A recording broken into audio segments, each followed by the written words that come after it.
She survived a plane crash, alone, in the jungle. Imagine this for a second.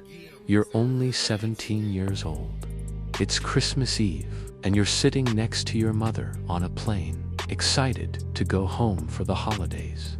The cabin is filled with laughter, families chatting, kids looking out the windows. Then, the sky turns dark. A storm rolls in. Moments later, the plane is ripped apart by lightning, and you find yourself falling, strapped to your seat, from over 10,000 feet. Most people would not survive that. But this isn't fiction.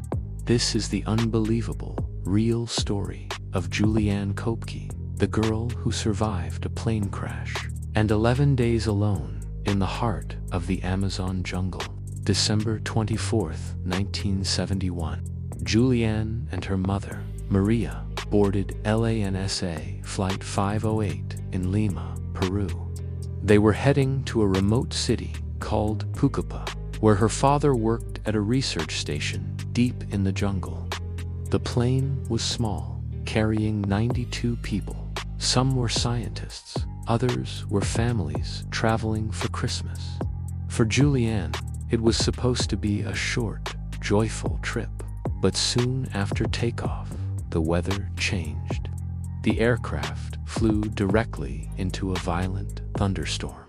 Passengers grew nervous as lightning flashed outside and the plane shook violently. Then, disaster struck. A lightning bolt hit the plane. In seconds, the fuselage tore apart. The roar of engines was replaced by screaming wind. Seats, luggage, and people were thrown into the sky.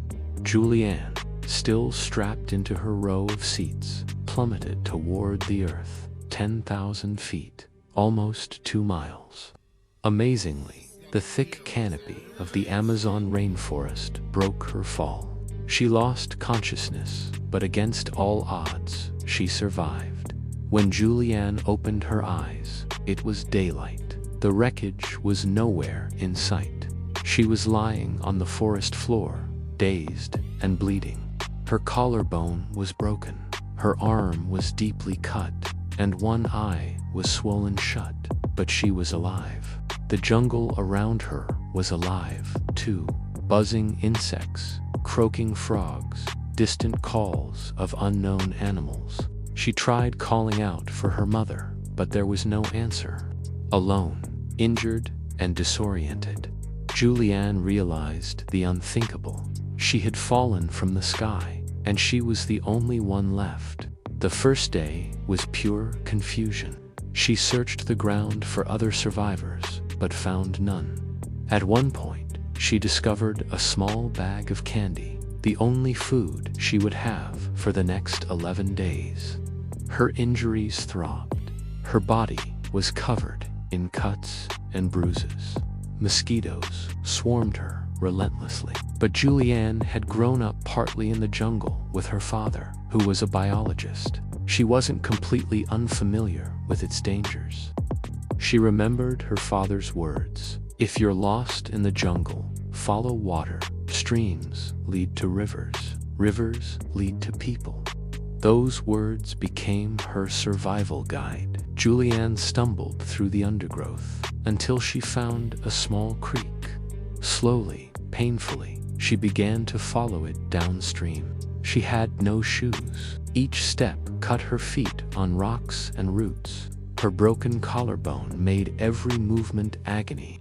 Yet she pressed on. She drank directly from the stream, knowing it could carry parasites. But she had no choice. Dehydration would kill her faster than disease. During the day, the heat was suffocating. At night, the cold pierced through her thin summer dress. Every hour was a battle to keep moving. Days passed. Juliane survived on river water and the few pieces of candy she had left. Her wounds became infected. Her skin swelled with mosquito bites. She grew weaker, but her determination kept her alive. She heard airplanes overhead and tried to signal them, but the dense canopy of trees made it impossible to be seen. Hope flickered, then faded.